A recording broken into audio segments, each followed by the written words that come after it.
upper floor with a knife to straighten it out, making it smooth. And they made it this also round like this, and it was built without any glue. Okay, no glue at all. Just the way it was held it up so that it wouldn't fall clear. If you look up above, you see there you do have floor. You have around it a floored area that held the Jews. That is held by glue, and you don't see what this has. The frame around the stones. Basically, that is filled in.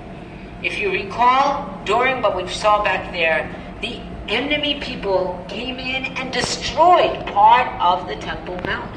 And here, there were holes here as well. The Romans knocked over part of the Temple Mount.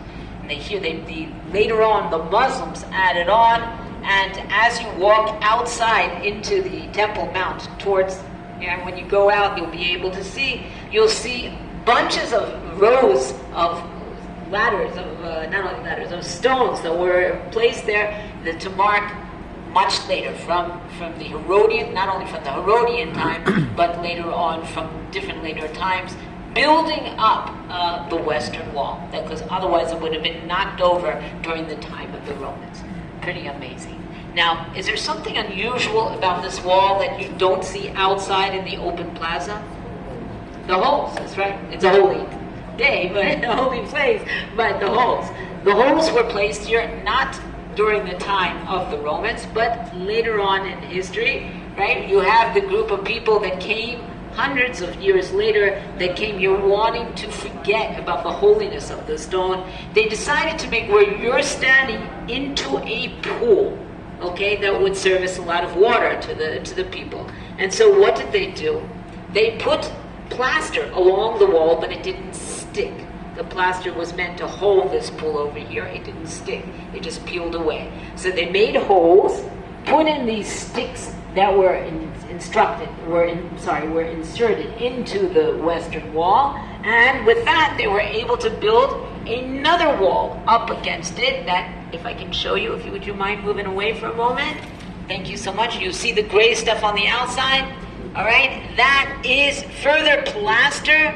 That plaster that was smeared on this stone wall that was added on was part of the pool that you guys are standing on. That pool stuck around for hundreds of years.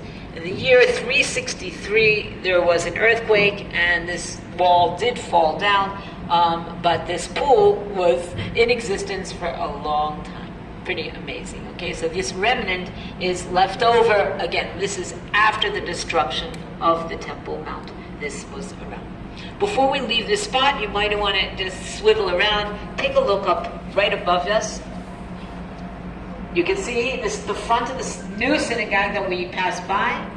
This is the shape of a pomegranate. A pomegranate is one of the 7 fruits that the land of Israel is praised for.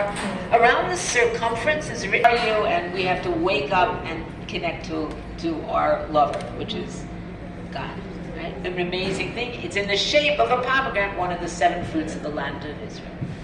All right, we're going to be making our way northward along the western wall. Join me, please. Okay, thank you.